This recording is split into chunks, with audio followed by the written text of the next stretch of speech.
Okay, again, this is the logo that you're trying to create using the circular part that has the way to divide it into a circle, square into a circle, and then locating and plotting this star in perspective.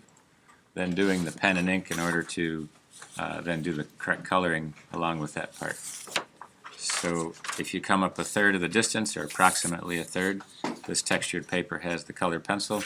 So just kind of lay your paper flat if it's bowed, and I'm just going to make mine at a third. So just using that same technique of finding the horizon line kind of low on the page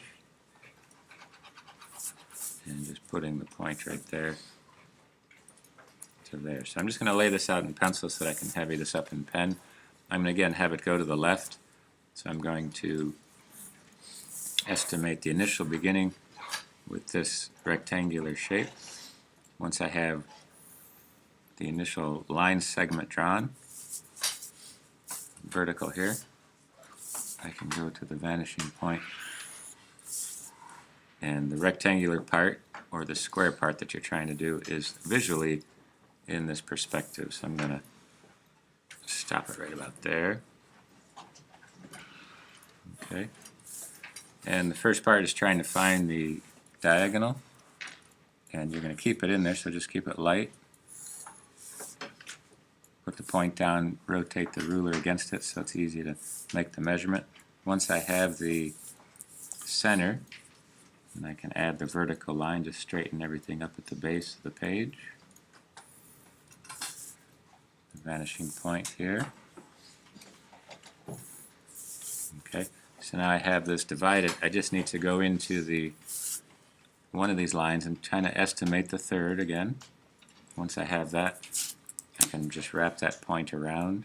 Don't need to make a line. Just need to make that point, and that'll send it around for me,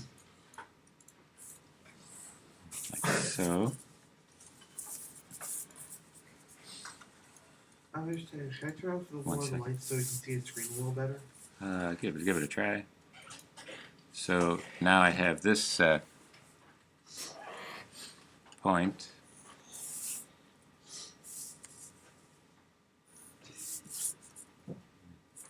Testing my ability to see.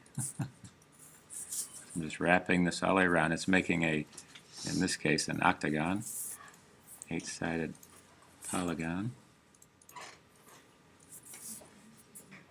Puts this across.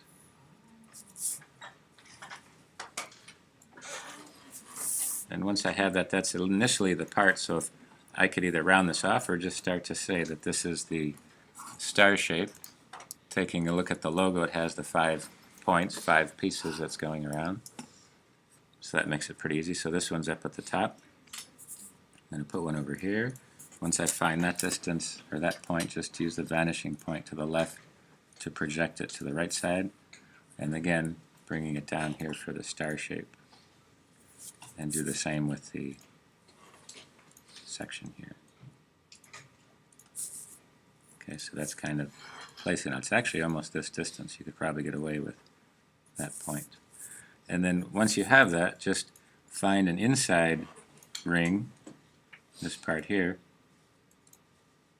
circular section, and just take a line going right out to it. And this is where you have to kind of use the visual part of the perspective. So if I draw one this direction, hopefully you can see on your drawing where it's connected to it. So some of it is close to freehand, and developing that piece. Bringing that together. And again, it's giving you a little bit of the perspective section.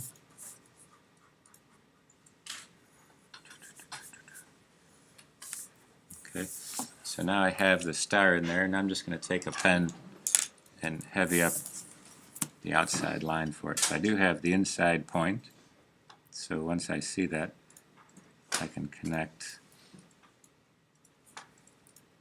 the shape and then start to build it out.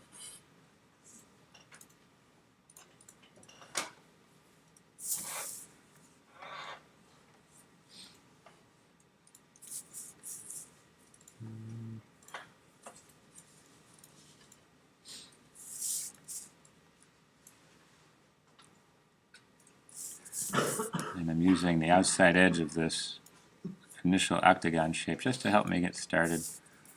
But now I have that part of the star. So then just connecting these two points for each of these legs that come out.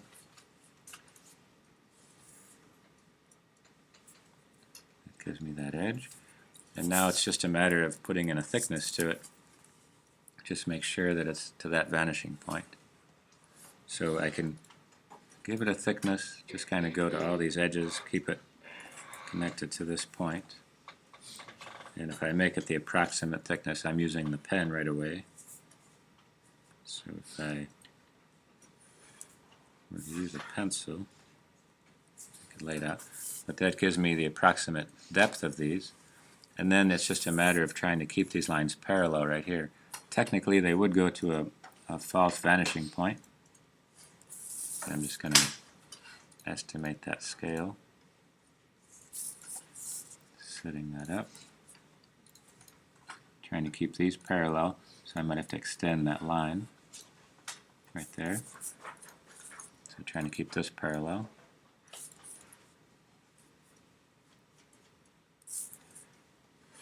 And taking a look at the distances and the thicknesses of this to extend this a little bit.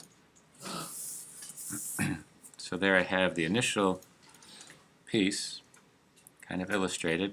This one I barely see an edge, so I don't think I'll place it in there, but let's see if I can see any part of it. Just a little bit. So there it is in perspective for that particular shape. I'm going to go ahead and heavy up the pen closest to me, just like before, just so I have a couple guidelines. But prior to that, I'm going to do the color pencils, so that part I'll leave off, and then it'll give me a little bit more to work from on there.